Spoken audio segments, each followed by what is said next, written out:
In this video we are going to understand how to calculate the perimeter of a rectangle. So it's basically like twice length plus width, and once we execute this, so it says that enter the length of the rectangle. Let's say the length is 15, and asking for the width, let's say 7, and it says like the perimeter is 44. So it's like 15 plus 7 multiplied by 2.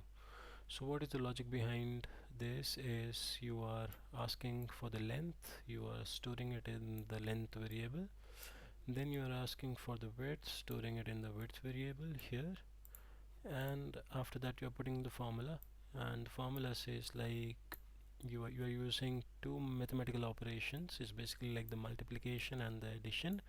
So it's like length plus width, these variables you are adding together here, and after that you are multiplying it by 2. Whatever the result of this will be there, that will be multiplied by 2, and that has to be displayed, that has to be stored basically in this variable, perimeter variable, and after that you have to display the perimeter variable. So this is a join statement which says this is the message and this is the value that to be displayed.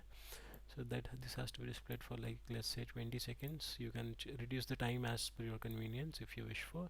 So it says like the perimeter of the rectangle is this value.